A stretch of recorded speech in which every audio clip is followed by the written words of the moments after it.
In a small town where the scent of freshly baked bread filled the morning air, there was a little bakery run by a young man who had inherited both the shop and the passion for pastries from his late father. He was not rich, nor was he particularly known beyond the streets of his modest town, but he possessed two things that no amount of wealth could buy: hard work and sincerity. Every morning before dawn, he would rise to knead the dough, prepare the fillings, and shape with his own hands the pastries that people in the town had grown to love. One chilly autumn morning, as he wiped flour from his forehead and prepared the counter, a tall, well-dressed man entered the bakery. His shoes shone with polish, his coat looked tailored, and his presence carried an air of authority. The baker looked up, greeted him politely, and asked with a friendly smile, "Can I sell you a pastry, sir?"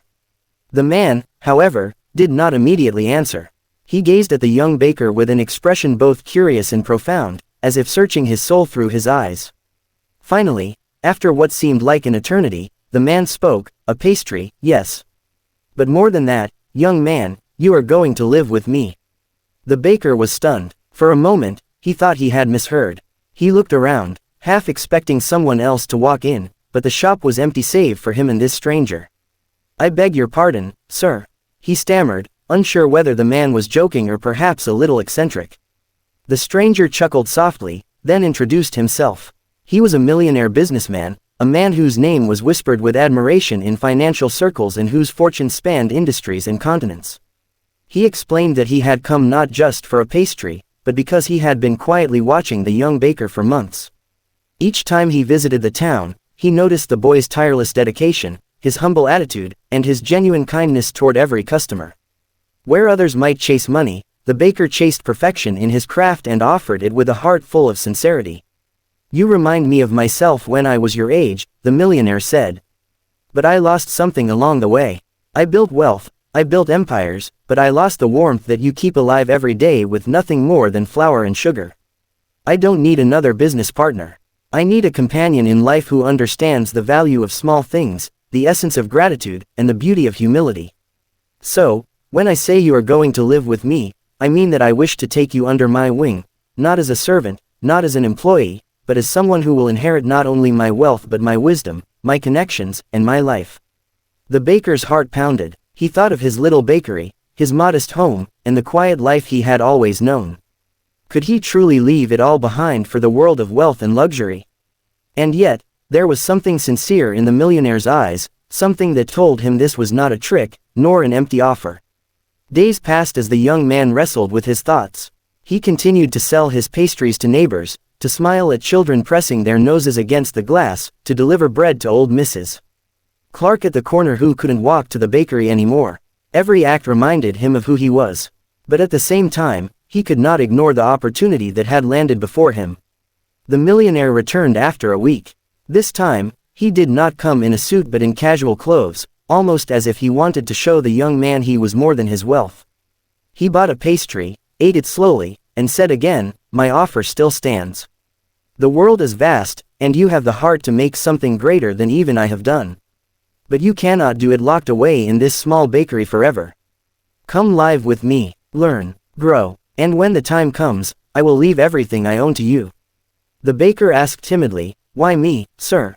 Surely there are thousands more worthy, more educated, more ambitious." The millionaire smiled. "Because they chase me, and you do not. Because they see money, and you see people. Because I already have men of ambition, but I do not have a man of heart. That is why it must be you." At last, the baker agreed. He closed his bakery, though with a heavy heart, and bid farewell to his neighbors. Many wept, not because they would miss the pastries, but because they would miss the young man's presence, his kindness, his habit of asking about their lives as though each person mattered. With a suitcase in hand and uncertainty in his chest, he followed the millionaire to a mansion so vast it seemed a kingdom. Life changed dramatically. The young baker found himself in a world of chandeliers, expensive cars, grand parties, and countless people eager to shake his hand. Yet, even in that glittering environment, he did not lose himself. He greeted the servants with the same warmth as his customers. He thanked the chefs, the gardeners, and the drivers. When he spoke at events, he never boasted of his new life but told stories of his bakery and the lessons he had learned kneading dough before dawn. The millionaire watched this transformation with deep satisfaction. Over time, He grew to love the young man not as a pupil but as family, as the son he had never had. And true to his word, he began preparing the baker to inherit not only his wealth but his responsibilities. Contracts, negotiations, philanthropy, investments, he shared them all, and the young man listened, learned, and grew. But amidst all the glamour, the baker often found himself longing for the simple smell of bread baking in the oven, the sound of children laughing as they chose their favorite pastries, the quiet satisfaction of serving a community with something made by hand. He realized that no matter how far he went, his roots would always lie in that little bakery. Years passed. The millionaire, now old and frail, lay on his bed with the young man at his side. With a weak smile, he whispered, "You were the best decision I ever made. Remember what I told you, wealth is a tool, not a treasure. The real treasure is the heart you carry. Do not lose it." With those words, he passed away, leaving behind an empire worth billions. The young baker, no longer just a baker, but now one of the wealthiest men in the nation, looked at the empire he had inherited. Yet instead of drowning in luxury, he chose to honor his mentor's last wish. He reopened the bakery, this time not just in one town but in many.